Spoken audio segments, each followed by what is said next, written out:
says we're live now. What is up, everybody? Welcome back to the Hangover. I'm Daniel. Alongside with me is Shannon White. Shannon, how you doing, my man?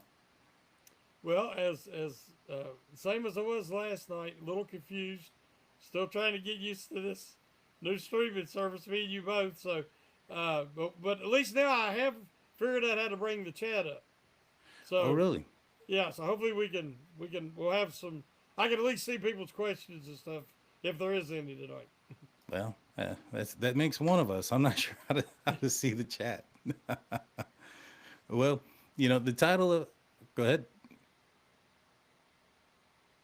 Oh, I thought you were saying something. My bad. No, I All didn't right. say anything. No. All right. So the title of today's show is. Okay, now I see the chat. There they are. Title of today's show is "Make or Break." Steelers players who oh man, it didn't pop up on the thing. Make or break steel players who need to dominate in training camp. So training camps are, a couple of weeks away, but I think there's a few players that really need to show up and show out during training camp, and I thought that would be a good conversation for today. And I'll start off I'll start it off by saying one of the players that I think needs to really show up during training camp is none other than Jalen Warren. I think he's got some pressure behind him. There's a rookie running back who's going to be, who by all accounts so far, seems as advertised. He's going to have the home run ability. If he can catch and do some protection stuff, it may end up taking some snaps away from Jalen Warren. So I think Jalen Warren has to. It's an important camp for him. I think he signed a 10-year. He's on his last year here with the Steelers. If obviously they don't extend him. What do you think? How important is training camp for a guy like Jalen Warren? Well, the funny thing is, it's incredible that Jalen Warren was an undrafted free agent. When we see it happens, but when you see a guy that talented, um, that he had to come to camp, he had a chip on his shoulder, and he's just been one of the Steelers' best players, arguably behind George Pickens last year and the year before, the most explosive player on offense. And now he's finally got, it looks like, the clear, path to being a starter. And then the Steelers pick Johnson. And, the young man is incredibly talented. And it seems like a great fit for Arthur Smith's offense, outside zone. A great fit for the culture. And, he's got to fine tune his receiving a little bit, his blocking. So Warren should have the advantage. But I think Johnson will only push Warren to be even better. Because now Warren isn't coming in knowing I'm going to be a backup to a first round draft pick. Now he knows he's the man, but he's going to have to keep it. So actually, I think it's good for both guys. Johnson's going to have to work even harder, and Warren, will want to be even more focused and more intense at holding on to that starting position. I think so. I think a lot of people are going to be hyped on the rookie. A lot of people are going to want to see him. I think there's going to be a lot of 20 jerseys that are going to be sold, Oh yeah. and we're going to see that in the stands. And not taking anything against Jalen Warren or taking anything away from him. Last year, he kind of had a little bit of a down year. Most of it was due to injury. Mm-hmm. He's a smaller frame guy. We're kind of short, lower to the ground, but he's like a little bowling ball, hard to tackle. But like I said, I think it's important that he goes in there and he shows up because I think that rookie's going to be on his tail. It's going to be right on his heels there, trying to get some more playing time. And he's not the only person that he's competing with. Gainwell is a guy that we expect to see on third downs and things of that nature. And so Mm-hmm. he's going to have some major competition this training camp if he wants to maintain that starting position or the most of the percentages of the snaps, in my opinion. I want to ask the question, and I want to get your expert analysis because that's what we are, and I want to get the community. I really am trying to wrap my mind around why is Cordell Patterson still on this roster? I mean, I just don't understand his path to making this roster. If he makes this roster, there is a problem somewhere. because I think they have options at punt returner, they have options at kick returner, and the running back room is better and deeper than last year by far. Hmm. He was running back 3 last year. Well, you got Warren, Johnson, and Gainwell. Where does Patterson fit? That's a good question. One thing that I haven't noticed is in all of these videos and highlights is I don't see him out there. Now, No, I that's not haven't either. not necessarily saying Yeah, he's not out there, but I don't think he's a guy that is looking to hold out or anything like that. So I started to wonder, maybe it's not so much that he's not out there; it's that they don't want him to get hurt. Now, could he be somebody that they think somebody would give up a seventh, sixth round pick for? I doubt it, but I'm assuming it's all just in case of injury, just to have another body in there until it's time. But I would assume he's one of the guys that is looking at getting cut if another player were to come on board and the Steelers need to make moves. I wouldn't be surprised if he's cut. I was all for. I wrote an article about it, signing Cordell Patterson 2 years ago. Prior to the start of the 2023 season, and I thought he still had something left in the tank. But then he come to the camp last year, really overweight, and he said I do this every year, and then I get in shape the first few weeks of camp. You can do that when you're a young man, but as the age creeps up on you, you got to stay in shape year round because you just don't bounce back that fast. And I thought he was a liability last year. He had no burst. When he started to accelerate, trying to do a kick return, he couldn't even get up to speed before he got to the 20. And so he was very ineffective. So I thought for sure he'd be released, right after the season. And then I keep looking, and he shows up on the roster. I'm like you, I have not seen any images of him at OTAs or minicamp, but he's still on the roster. So I'm confused. Yeah, no, I agree with you there. It is a weird position for him to be in. I think he would be a guy that needs a huge training camp. If he wants to maintain some sort of role, I would assume that the role that he probably most likely could have an impact on would be the kick return game. But last year I didn't really. I was underwhelmed by his performance there. I know he was injured Yeah. throughout most of the year, but when he was out there, I expected a little bit more out of the special teams game from him, and I think that's wasn't there last year. You're absolutely right about him, and as far as saying that he needs to get to training camp to get healthy and or to get football shape.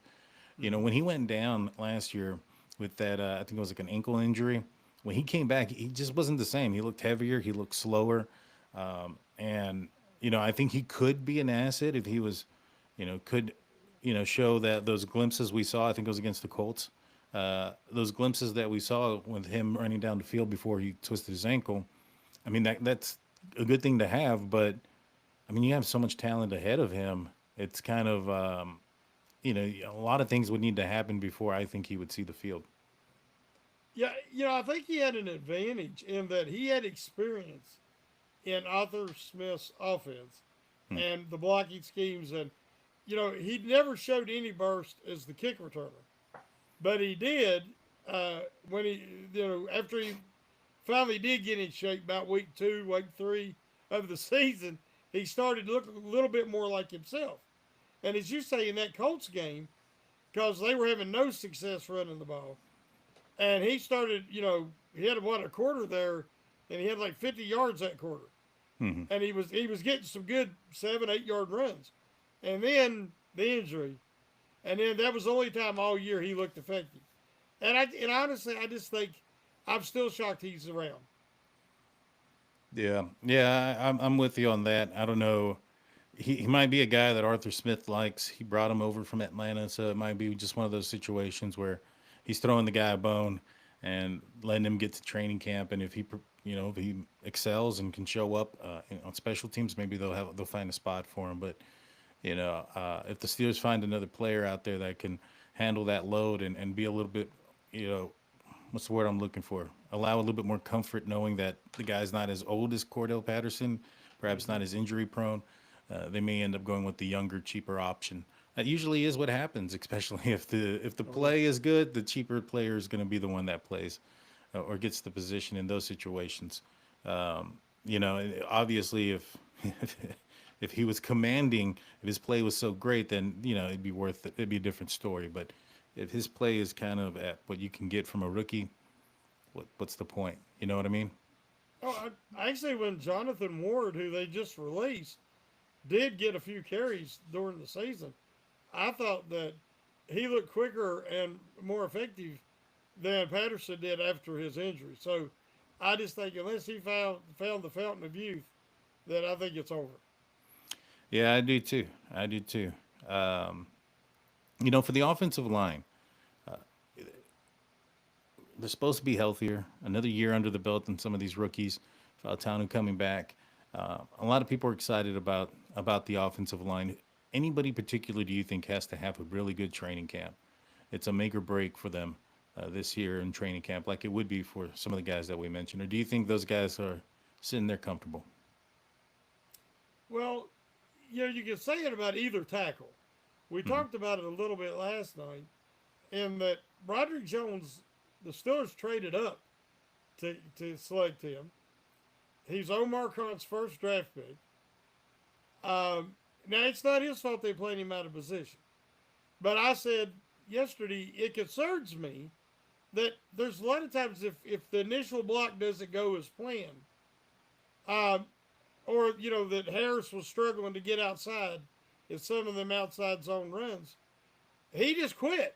He quit moving his feet. He quit looking for somebody to block. And he kind of stood and watched the play. Now, you cannot do that, especially when you're young and athletic as he is. But I think he was kind of despondent. He was down that he wasn't playing left tackle where he wanted to play, where he's more effective. So I think he needs to come in and show the right attitude and the right effort. And then, from what reports that I read last week, they said that um, Fautanu was arguably their best lineman during training camp and prior to his injury. So I think we need Broderick Jones to live up to his first round billing now that he's back at left tackle. And we need Fautanu to be what we all kind of expect him to be. And he probably would have been without the injury. Yeah, yeah, I agree. I'm excited about him. I think he's going to do well. As you mentioned, he's one of the things that he was really good at is that mobility aspect, and I think Yeah. that you're absolutely right. I'm excited for him. I'm excited for the guy. I think he's going to play well. I think he's going to do better than what Broderick Jones was doing on the right side, and I think Broderick Jones will do better than what he was doing on the right side, on the left side, because it's more of his natural position.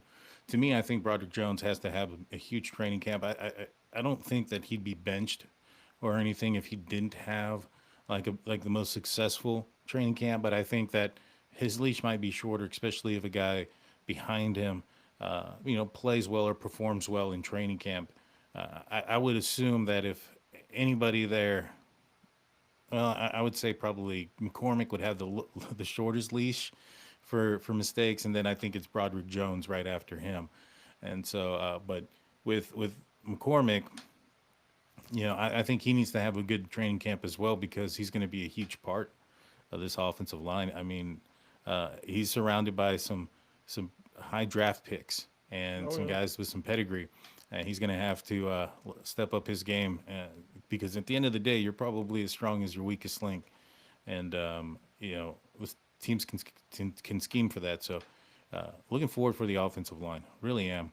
On the wide receiver position, wide receiver two is a big question mark.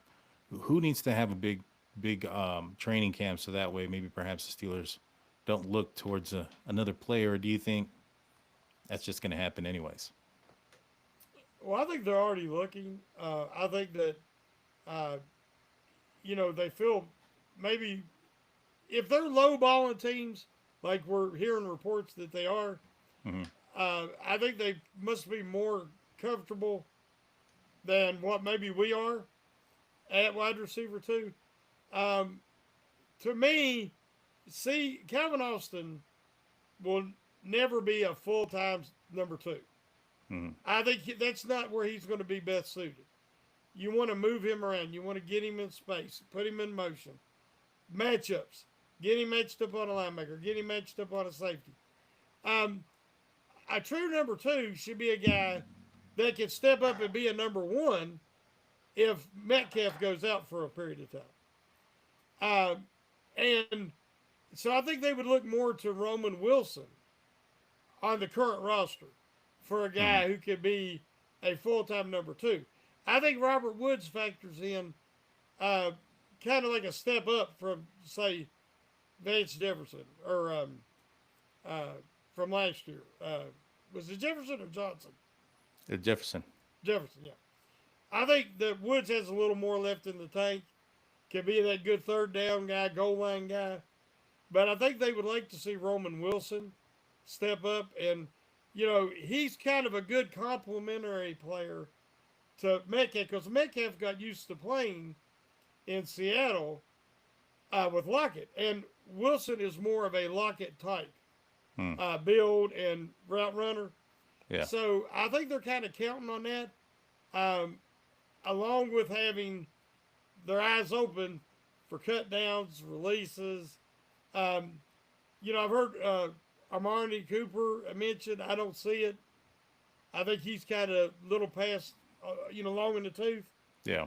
Keenan Allen said he doesn't want to play in Pittsburgh. That's true. I mean, when a guy says he don't want to be there, I would just say, okay, So it would honestly probably have to come down to a trade, which could happen in the next 5 weeks, or, people getting cut. Some of these teams go 5 and 6 deep at wide receiver. And that might be where the Steelers could pick up a young guy to develop. Yeah. Yeah, I definitely do think also that they're in the market, they're shopping. I think the low ball offers now is because there's no pressure on it. I think those low ball offers may increase in size once we get closer to the regular season. I mean, the Steelers have made some pretty impactful deals right at the start of the season or just after, whether you're looking at Joe Hayden, who signed with the Steelers right before the regular season, or Minka Fitzpatrick, who signed in the second week or was traded in the second week. Those things can go all the way up there. I know myself and a lot of us would like to have those answers now, but sometimes those things don't happen that way. For me, the next player I think that really needs to have a big training camp, and it's Darnell Washington. And I think it has to be in the passing game.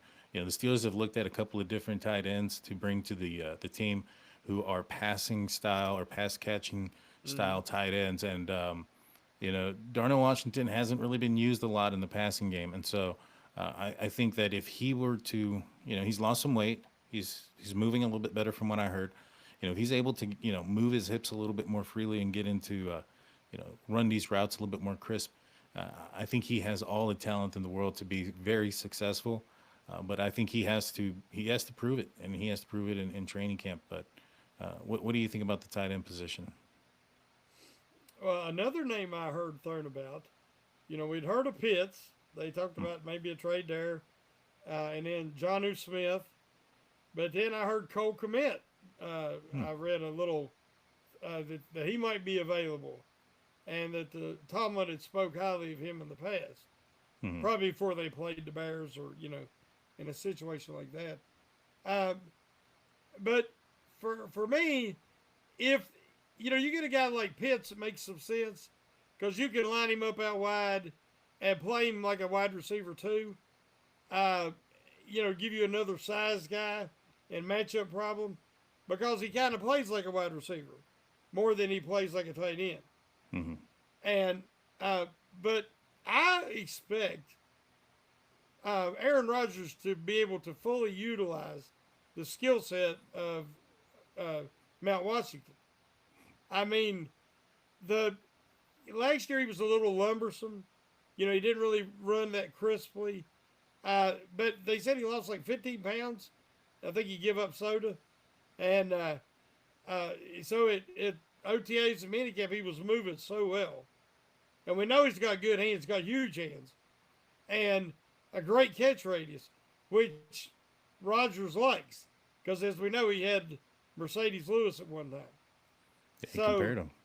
Yeah, and I'm like you. I think that we could easily see his numbers double this year, uh, and it wouldn't even take that much effort because the Steelers just have not utilized him up to his capabilities. I agree. I got one last player on the offense that I think has to have a big training camp, and that's a quarterback, and I think that's Mason Rudolph. I think he has a lot of heat on his back, with Howard. If Howard has an awesome training camp, does well in preseason, Mason Rudolph has not been a stranger to being thrown down the depth chart for young players. Mm-hmm. And so, if he wants to maintain that second string quarterback position, he's going to have a really good training camp, a really good preseason. I have all the confidence in the world that he's going to be able to do it, but I think he's going to have a really good training camp for him to maintain or keep that position. There's been a lot of good things that I've heard about Will Howard, and I wouldn't be surprised if they wanted to throw him in as QB2 just so that he can get more reps learning the offense and those type of things versus because if he's QB3, all he's going to do is learn the other team's playbook, so to speak, what their schemes and what their tendencies are, and so that way he can showcase it for the defense as the quarterback for the opposite team. But as QB2, he may actually be more part of the offense and learn it better and things like that. It could give him a extra extra step forward, so to speak, if he was to ever be potentially the guy. You know what I'm saying? Mm-hmm. So Yeah, I'm really high on this quarterback group mm-hmm, uh, because one, all three guys play similar, so you don't have to worry about changing your offense. Uh, all three guys can run the same offense. Um, I think they all uh, have a place, and but to me, the pecking order right now is very clear. If Rodgers has anything left in the tank, that he's going to start the year. Now, again, with a 41-year-old quarterback, there's who knows if he'll be able to stay healthy. So I think we're going to see a good bit of Mason, one way or the other. And we know what Mason brings, what he can do. I said the Steelers need somebody who's a game manager and can make the big play when there. mm-hmm. Can give them that what they've been missing for a while. And I think that Rodgers and Mason can do that. It's a great opportunity for Will Howard because everybody says he's got a great work ethic and he's very bright. John Gruden really, when he did the classroom stuff with him, really was impressed with Will Howard. But Will Howard is not ready to play extended minutes right now. So he's at a great opportunity. He'll get some, keep his arm active, working, like you say, is the scout team quarterback. He'll be able to soak in information from two guys because Rodgers will work with him and so will Mason Rudolph. He will see how two guys with experience handle themselves and go about their business and how that, Mason wants to start. I'm sure he does. But let's say he don't get to, but he'll see how you handle being the backup Hmm. and handle it correctly. And that will help Howard as he goes along his NFL journey. Because even if he's never a starter, I think he has strong backup potential. And I think the Steelers want to see what he has to offer. And they want to do it this way in a low pressure environment. Mm-hmm. And I think they couldn't be happier with their quarterback room right now, other than having a young franchise guy. Yeah, well, I 100% agree, and I think that their eyes on that franchise guy is probably in next year's draft. I Yes. think that's been the plan for a while. I think they've understood that. I think they knew that when they signed Russell Wilson that they're going to have to, whether he worked out or didn't work out, that they were going to have to look for the future fairly soon. And they probably looked a little bit of ahead into the draft classes that was, and I think they put a lot of eggs in next year's draft.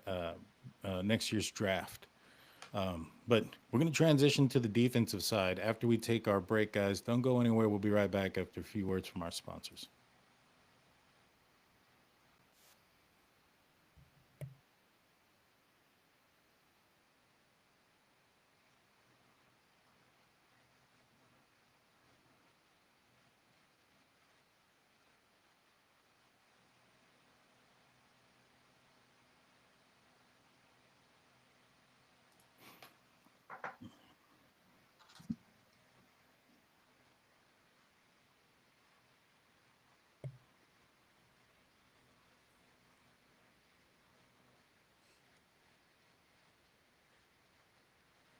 Yeah, and we're back. Welcome back, everybody, to the show. I'm not really sure. I don't know if you can hear the music or not. I'm playing it, the little music that comes along with it. I'm not really sure about it. I'm not hearing any music. You're not hearing any music? No. All right. Well, if you guys hear it in the live chat, let me know. I don't know if it's actually coming out or not. uh, well, that's a good one. I have no idea if it's actually playing. I don't know if I actually like it though. Uh, so, with that, maybe it's a good thing it's not. Maybe it's a good thing it's not. With that being said, guys, welcome back. Before we get back into the conversation, I want to remind you guys of our website, stillkurtnetwork.com, your one-stop shop for Pittsburgh Steelers news and coverage. When we get done here, go check it out. You won't be disappointed. You can also check out our audio-only podcast, where you'll find mine, State of the Steelers, that airs out on Saturdays at around 11 a.m. Eastern time. So, with that being said, let's get back into it. Um, Defensive side, for me, I think none other than probably DeMarvin Leal, I think has to have one of the biggest training camps. I think he's on the bubble. He was a guy that was drafted kind of as a tweener. I've heard he's put on some weight, but is practicing primarily on the outside now, which is kind of, I think, different than what I would have expected. I thought if he was going to be more in the outside linebacker position, that he'd probably need to lose some weight. But it sounds like he's gained it, and maybe it'll be a good thing for him. I don't know, but what do you think about Leal? How is he on a hot seat of not making this team this year if he doesn't perform well in training camp? Oh, most definitely. When they drafted him, we all talked. He's kind of a man without a position, and just because of his tweener size, and I'm like, well, he doesn't have the explosiveness that you really want in an edge guy. I mean, you think about guy Bud Dupree was not much smaller, but Bud Dupree was very explosive, quick, great vertical, all those things. Leal was not that athletic. So I thought, well, they'll probably try to make him more of a defensive end and get him around 300 pounds. And they kept, wanting him to come in like 285, 280, 285. And then they were trying him at different positions, and it just wasn't working. Now, at the early part of training camp last year, there was buzz around him. I remember, and people was like, he's looking good. But then I think he had some injuries again, and it's just he just can't find his niche. He can't find where he slots into the roster. And now, as you say, he's supposedly over 300, but they're putting him out at edge. And in my opinion, they've even got Tariq Black. Not Tariq, it's a Yahoo Black, ain't it? Yeah. Yeah, and they got him out on the outside, and more of a stand-up defensive end. Well, they already got Logan Lee, and they got Hayward, and they've got Harmon, and I'm like, well, who's playing nose tackle? Because I thought it would be Hawaii Black, and Daniel how do you say it? Equale. Daniel Equale, because he played some nose or inside defensive line for the Patriots, and he's very good as a run defender. So when you look at this and remembering Logan Lee, who basically had a red shirt year last year, and they got Loudermilk still, and they got the other guy that was a backup last year, defensive lineman, come from Green Bay. Oh gosh, I know who you're talking about. I want to say Lyons, but it ain't Lyons. I can't think of his name now. But they got him also. So to me, unless Leal, really explodes and just shows up all through camp and in the preseason games, I think he'll be gone. Yeah, I do too. I really do. I think he's on the verge of leaving the Steelers, which maybe isn't the best thing. I don't know if he, like we mentioned before, he's maybe not the best fit here. Maybe there's other teams that he would be a better fit for. If their defenses were a little bit different, maybe he's out of position a little bit. But yeah, I think it's a big year for him. It's a big year for him. He's actually from San Antonio, just like me. So Yeah. it's pretty cool for him to be there. But man, it would just he really needs to pick it up, and he needs to move the, bring that next level to this game. Uh, for me, the next guy, I got to say that I think it's Beanie Bishop. He has to show up. He's an undrafted rookie from last year, or he's an undrafted player from last year. Second year in the league. I thought he did well. I thought he had a lot of splash plays last year. I thought that there was some times where he was a liability though, because maybe he didn't understand the playbook so quickly as one should expect an undrafted rookie to learn as much as they can. But I digress. I think he has to have a big training camp. I think a lot of eyes were on that slot cornerback position. A lot of people were looking at Eccles as maybe perhaps being a guy that could replace him. But I think that he's got an opportunity. I think he's going to go in there with that opportunity. He's going to be the starter. It's going to be his job to lose, in my opinion. But if he wants to keep it similar to Jalen Warren, he's going to have to show up and be there and be a presence throughout training camp. What do you think? Yeah, I thought that it would be a competition between Bishop and Eccles and Kent, Mm, the rookie seventh round pick. yeah. And because they say he has really looked uh, like he belonged in OTAs, and that's a statement. When the coaches say he looked like he belonged out there, that means that he was not missing assignments. He was um, playing at the proper speed. Recognition was there. As you say, for a young guy, that's one of the hardest things, Hmm. and especially with the secondary coverages that the Steelers run. A lot of guys have struggled. As we remember, Troy Polamalu was, a disappointment as a rookie, and we know how great he was. Yeah. So, to me, you know, Bishop, it's his job to lose. They had Eccles playing on the outside during minicamp, Hmm. which shocked me because you've got Porter, you've got Slay, you've got Trace. And to me, those guys, and and maybe Pierre back, we'll just see. Everybody cuts, they put him on life support, and then by the end of camp, he makes it. Yeah. Because he just does so many things well. He's versatile. He's a great gunner on special teams, and he's inexpensive. So you put all that together. But I think eventually they will move Eccles in. Beanie Bishop said that he struggled trusting what he saw. He didn't trust his eyes, he said. But he says this year he feels more comfortable. And that comes with experience, reps, you know, getting, used to your teammates and what the coaches expect from you. So I think it's Beanie Bishop's job to lose. But I also think that's another position that the Steelers will have an eye out to see if somebody becomes available. There's been talk of Jalen Ramsey, Samuel, Hmm. out there available. Um, I don't think it'll be any of those guys, probably just because of cost for Ramsey. Right. Yeah, and they've already got the outside guys. You could drop Slay inside, but again, I don't think it's his preferred position.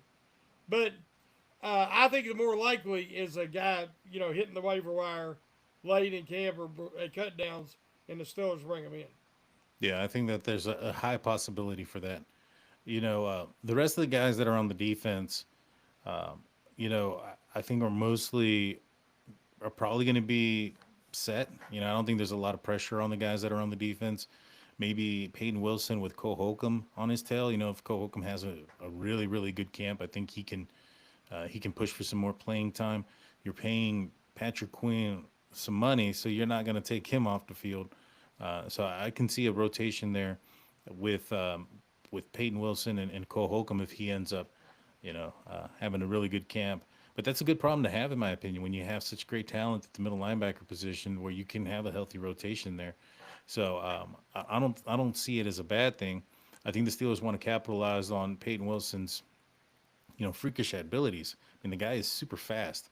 I've never seen Mm-hmm. a middle linebacker move as quickly as he does, and aggressive. I mean, I'm excited about the kid. I think he's going to have a good year. This is going to be a big year for him. I think he's looked a little bit bigger. So, I think he's gone into the weight room, and I think that's going to help out this team very much. And I'm looking forward to Peyton Wilson. Who do you think who needs to have a really, really good training camp on the defensive side? Well, I think Peyton Wilson, just because of, as you say, his athleticism, his quickness, his coverage ability, he is very intelligent. You wear the green dot easily. Um, I think that because of all that, the Steelers would like him to win that starting position next to Queen. Then you would have Cole Holcomb, who's also, as we know, great with the green dot. And Holcomb, I don't know if you've seen him, the man looks like the Incredible Hulk. He bulked Mm-hmm. up his upper body, but he's moving very fluid and smooth in all these drills. Now, we'll see in training camp and in the preseason. But if he has got most of his athleticism and quickness back from the injury, I think that, he is a strong backup. And then we got Malik Harrison, Hmm. who come over from the Ravens. And he sounds like he has a bone to pick with the Ravens. And he's wanting to really stick it to the Ravens. And Harrison can play inside or outside. And he's very athletic. Still, a guy that I don't think the Ravens necessarily wanted to lose. Hmm. I don't remember when the Steelers went 4 deep at inside linebacker. It was probably back in the days with, David Little and in the late 80s. That was probably the last time I can remember them having 4 guys in the interior. So, Mark Robinson's going to have a tough time making the team. Yeah. They might keep 5, we'll see. But I think it's a good problem to have, as you said. And I think they're going to have a rotation. And you won't take Queen off the field very often. And I think Wilson, the hope is, he'll be out there the majority of the time just because, what a great athlete he is. He's a little, I don't want to put this on him, but he's a little Luke Kuechly like. Yeah. Yeah. I hear you. I'm excited about it. You're absolutely right, though. Going 4 deep in the inside linebacker position is a little bit different. Maybe going 5. I think a lot would probably determine how well they are on special teams. And I think Mark Robinson has played very well on special teams. That's probably the one thing that may keep him on the team. Kind of looking at the depth chart here, I think Juan Thornhill is another guy that needs to have a big training camp. The Steelers have talked and it's sometimes shown a 3 safety set out there. And, they like KZ. KZ's gotten suspended. He's gotten hurt. There's been a lot of issues with him that has kept him off the field. And, Thornhill, he's a thumper too. And he has a bone to pick with some other teams from the AFC North. And so I'm excited to see what he's going to be able to do. And I've heard already that he's been utilized in those 3 safety packages as briefly as they use them. He's been out there before already during like OTAs and stuff. So I'm excited about that. I think if he can show up and he can show out that he can be that tool for that 3 safety set, that could be a game changer for the Pittsburgh Steelers defense. I think they have an opportunity to be back to what they were, especially with the additions in the front defensive line. I think they have an opportunity to be what they were a couple of years back when they were just dominating teams, winning 10 to 11 games, only averaging 17 points on offense, which, that just tells you how well the defense was at that time. So if the Steelers can get back to that, I'm all for it. You look a little frozen there, Shannon. I'm not sure if you're frozen or I am. There you are. You're moving now. Yes. I agree that Thornhill, he won at least one Super Bowl with Kansas City. So he knows what it takes to be a champion. And when he was with Cleveland in 23, they had like the number 1 defense. And, Joe Flacco had that magical season for him when he came in. And they made the playoffs. And then last year, Thornhill had some injuries. The defense wasn't as good, obviously last year. They took a step back. And I think Thornhill has a lot to prove, and he's playing for his next contract. So I think he'll be properly motivated, and I think he fits with what the Steelers want to do. Hmm. I do too. I do too. Alrighty, the last group of folks that are out there, and that's the special teams. For me, I think the guy that really does need to have a big training camp, and I've heard some good things already, but that's going to be Cameron Johnston, the punter. I think Corliss Waitman, he showed up last year when Johnson went down, and I think that the injury that Johnston had was a pretty severe one. It's a leg injury for a punter. That's Mm-hmm. that can't be good. I mean, you got to test it out. You got to see if he's able to still do what he needs to do with it. And I don't think it helps that Corliss Waitman had such a great impact last year. Uh, it's a good problem to have again, but I think Cameron Johnston's going to have to show that he still has the leg capabilities after the injury. What do you sit on the special teams guys? Well, I know that Waitman is substantially cheaper, Yeah. and I know how good Johnson was, but we didn't get to see it last year due to the injury. But I kind of expected him to move on from Johnson and keep Waitman because let's just be honest, he had an excellent season. He had the best season for a Steeler punter that I can remember because I remember him shanking what I would call, or I would consider shanking one ball, and he had some high pressure kicks, Hmm. and and he also did an excellent job as the place kick holder, That's true. and at a substantially cheaper price. Now I like Johnson a lot. Johnson is an excellent punter, but I think they at least need to bring them both to camp, let them compete, and make a decision. Because you want either guy will get another job. They'll get another punting job. Whoever is not, you know, doesn't make the final roster. So this is a strange situation, Daniel. I've been a fan for many years.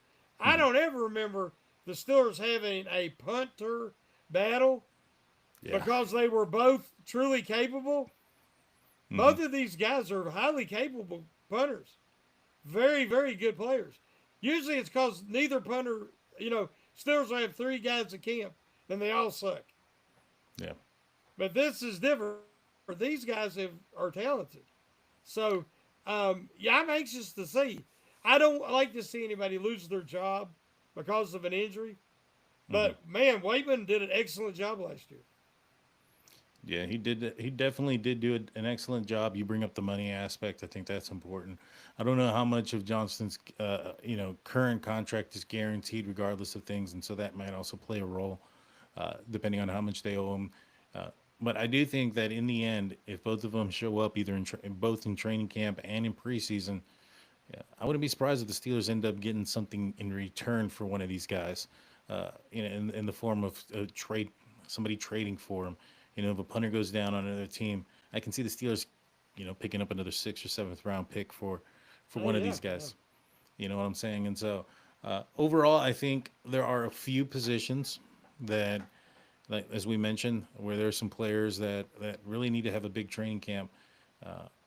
But for the most part, I think a lot of these players are solidified in their role. There's going to be some camp battles, but I'm excited, man. It's a long, another 5 weeks before it starts, something like that. I think, well, if it starts on the 27th, I think it is, usually train the 25th or the 27th of Hmm. July. And so, yeah, we're looking at a month, really, a little over. So I've been saying 5 weeks, but it's getting closer every day. So It sure is, guys. It sure is. Well, I'm excited, man. I'm excited for this team. Excited to see if anybody comes out on or gets signed or traded we're all waiting for the TJ Watt extension to happen as mm-hmm. well. And so you guys make sure you stay tuned with us, stick with us. Do you have any final words there, Shannon, for everybody? No, I agree. I think that we're all kind of uh, each day I'll check and see is there anything being reported. There's you had a show about rumors. Yeah. We're hearing a lot of rumors, but I right now I'm looking for that T.J. Watt.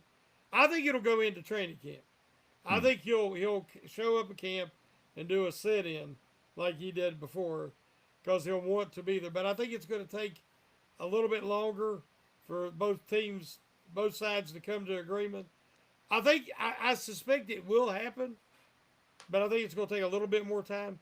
Uh, but we're also waiting to see, hey, could there be a trade for wide receiver two or another corner?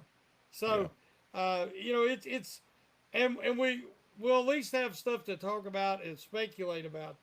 But because Khan and Waddle are out there, as Big G says, they're out in the streets trying to get a deal done.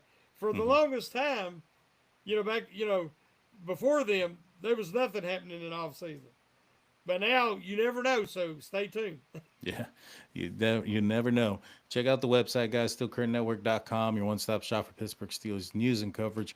When things break down, they break down there, and you'll be up to date.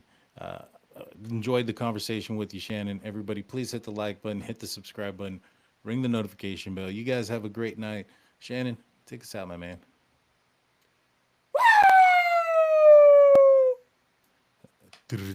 That's my drums.